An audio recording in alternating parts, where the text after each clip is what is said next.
Bismillahirrahmanirrahim. Assalamualaikum warahmatullahi wabarakatuh. Alhamdulillah wa kafa. Allahumma salli ala sayyidina Muhammad wa ala ali sayyidina Muhammad. Allahumma anfa'na bima 'allamtana wa 'allimna ma yanfa'una warzuqna 'ilman yanfa'una. Allahumma inna nas'aluka ridhaka wal jannah wa na'udzubika min sakhatika wan nar. Ya ayyuhalladzina amanu taqullaha haqqa tuqatih wa la tamutunna illa wa antum muslimun.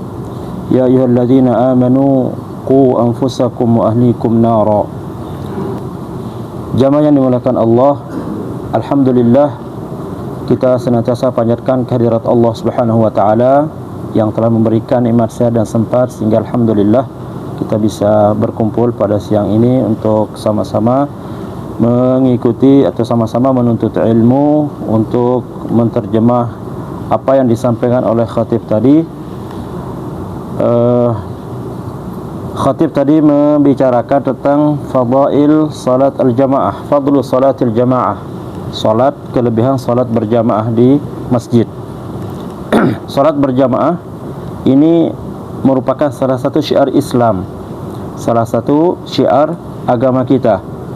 Karena Rasulullah SAW itu setidaknya 3 hadis tadi disebutkan membicarakan, menerangkan tentang kelebihan salat berjamaah. Yang pertama, salat berjamaah, sebelum kita masuk ke pembahasan, salat berjamaah itu hukumnya adalah fardu kifayah.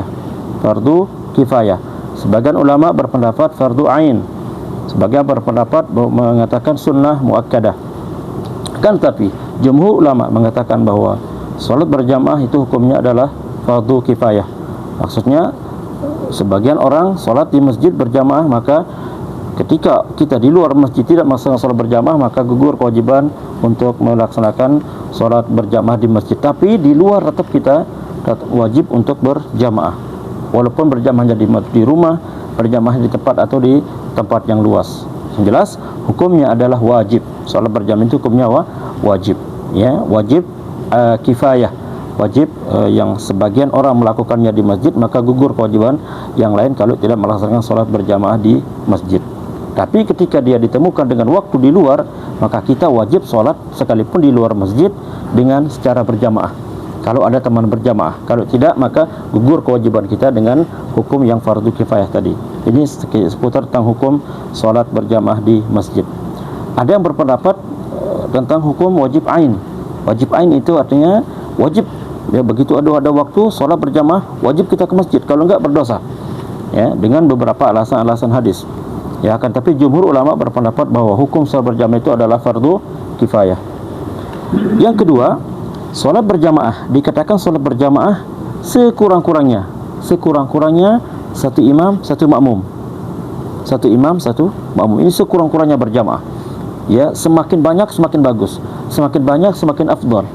Ya, maka ketika kita salat berjamaah itu afdal di masjid, ya, maka ulama berpendapat maka afdalnya sesuai dengan hadis itu adalah salat berjamaah di masjid. Karena semakin banyak teman kita berjamaah di masjid, maka semakin afdal itu salat. Ya. Ini yang kedua. Yang ketiga, hadis yang pertama tentang kelebihan salat berjamaah. Hadis pertama tentang kelebihan salat berjamaah itu datang dari tadi disebutkan oleh sang khatib bahwa hadis itu yang datang dari Abdullah bin Umar. Abdullah bin Umar. Ada 2 riwayat, ya. Yang pertama adalah Ibnu Umar itu meriwayatkan 27 bisa bi'an wa isyrina darajah. Riwayat Ibnu Umar mengatakan Abdullah bin Umar 27 derajat kelebihannya dibanding dengan salat sendirian. Yang kedua, hadis dari Abu Hurairah. Abu Hurairah nama aslinya siapa? Abdurrahman bin Sakhar. Abdurrahman bin Sakhar itu nama asli dari Abu, karena dia suka dengan kucing kecil. Hurairah, ya, anak-anak kucing yang kecil namanya Hirrah. Ya, Hurairah, ya, kucing yang kecil. Kalau kucing besar namanya Hirrah. Ya, nah, dia suka dengan kucing, maka dikatakan Abu Hurairah. Ya, Abu Hurairah meriwayatkan qala Rasulullah sallallahu alaihi wasallam salatul rajuli fi jama'atin, salat seorang yang dilaksanakan secara berjamaah tudha'afu ala salati fi baitihi, ya, itu lebih ditingkatkan kelebihannya, ya, derajatnya itu dibanding dengan sholat sendirian, ya, baik itu di rumahnya, wa fi suqihi, di pasar, ya. Kemudian berapa derajat kelebihannya dibanding dengan solat sendirian? Riwayat Abu Hurairah bi 25 darajah, 25 derajat, ya. Jadi riwayat pertama Abdullah bin Umar 27 derajat, riwayat kedua Abu Hurairah 25 derajat. Ini dua hadis yang menjelaskan tentang kelebihan solat berjamaah. Kemudian di hadis lain, ya, Rasulullah sallallahu alaihi wasallam bersabda dari Abu Hurairah juga, ya. Beliau mengatakan bersabda bahwa ada seorang laki-laki, ya. Seorang laki-laki nanya kepada Rasulullah, "Ya Rasulullah, saya ini buta, ya, tidak bisa melihat. Tidak ada orang yang bisa menuntun aku ke masjid untuk salat berjamaah." Ya. Kemudian Rasulullah SAW ini rupanya sahabat ini ingin untuk mungkin Rasulullah memberikan keringanan karena dia tidak bisa melihat jalan ke masjid. Sepertinya dia ingin jalan agar salatnya di rumah, gitu, ya. Akan tapi Rasulullah SAW, ya, bersabda, memberikan kepada beliau, "Ya, enggak apa-apa, salat. Ya, salat di rumah." Tapi dipanggil lagi yang kedua kali. "Oh, sini balik lagi. Apakah kamu mendengar azan?" kata Rasulullah. "Kamu dengar azan enggak?" "Na'am ya Rasulullah." "Ya, saya dengar azan." Ya. Kalau begitu fa'ajib, ya. Maka enggak jadi dibolehkan salat di rumahnya. Dia wajib datang ke masjid salat berjamaah. Ini tiga hadis riwayat Abdullah bin Umar, Abu Hurairah, dan hadis yang ketiga juga riwayat Abu Hurairah mengatakan tentang kelebihan-kelebihan di salat berjamaah yang dilaksanakan di dalam masjid. Ulama menjelaskan bahwa salat berjamaah, ya, boleh dilakukan di rumah, ya, kalau tidak sempat melaksanakannya di masjid atau di sahra, di tempat yang luas, ya, di tempat yang luas, mungkin di padang pasir. Kita dalam perjalanan pergi umrah atau pergi haji misalkan, ditemukan oleh waktu dan tidak ada masjid di sekitar situ, kita berdiri di lapangan luas, salat berjamaah di situ, ya, itu juga termasuk salat berjamaah, ya, salat berjamaah. Kemudian salat berjamaah ini adalah salah satu syiar Islam, sebagaimana yang disampaikan di awal tadi. Salat berjamaah adalah merupakan syiar agama kita yang kita juga mengajarkan syiar ini kepada anak-anak kita, ya, bukan hanya kita, tapi ajarkan salat berjamaah itu kepada anak-anak. Maka disebutkan bahwa al-muhafazatu ala salati fil jama'ati wa fadailuha al-azimah, ya, kita selalu dianjurkan untuk, dari hadis tadi, ya, dari tiga hadis tadi, maka kita ngambil pelajaran pertama adalah al-muhafazah ala salatil jamaah, memelihara atau menjaga salat berjamaah selalu di masjid, selalu di masjid. Kalau memungkinkan bisa salat masjid di masjid, lebih afdal, ya, lebih afdal salat di masjid.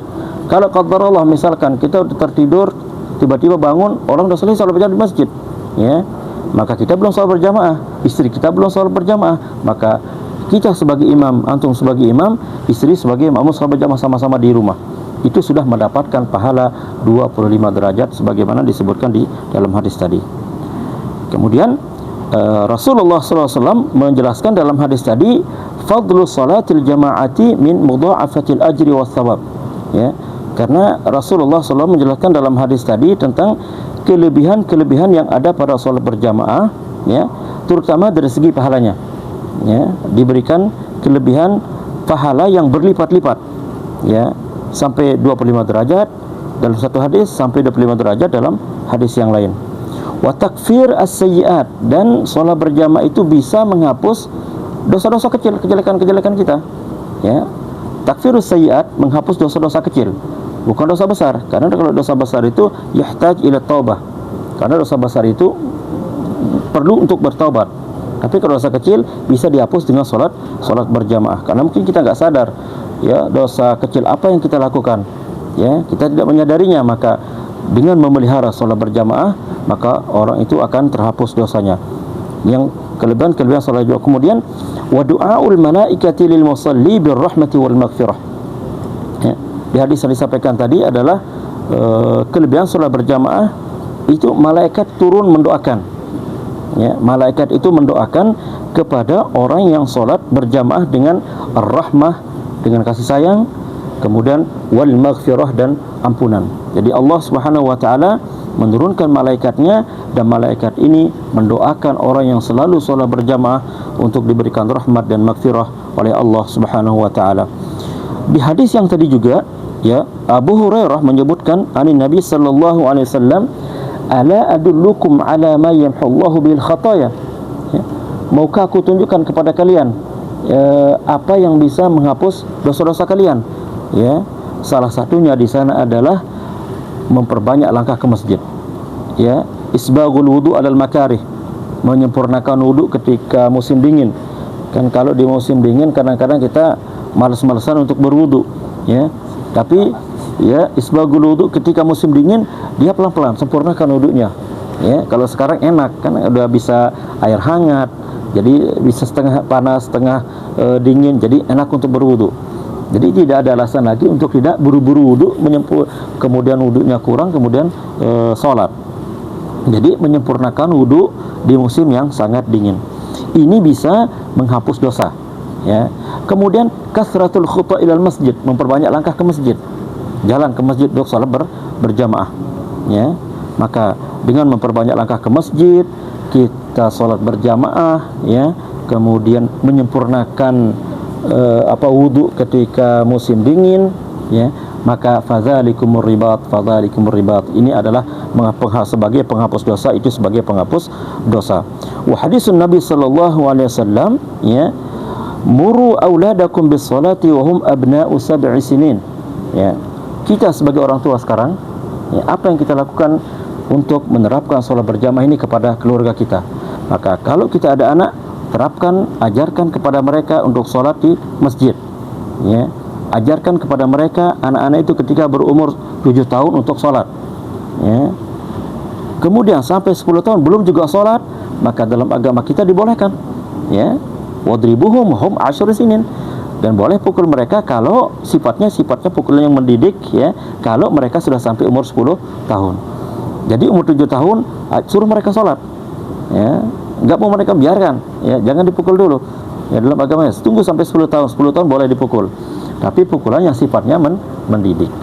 Jadi ini kira-kira inti dari pembahasan khutbah tadi, bahwa intinya adalah fadlu salatil jamaah fil masjid, kelebihan yang ada dalam salat berjamaah. Setidaknya tadi 3 hadis disebutkan, hadis yang dari Ibnu Umar, hadis dari Abu Hurairah, dan yang ketiga juga hadis dari Abu Hurairah yang menjelaskan tentang kelebihan salat berjamaah. Barakallahu fikum. Mudah-mudahan Allah Subhanahu wa taala selalu membimbing kita ke jalan yang benar untuk melaksanakan salat di masjid.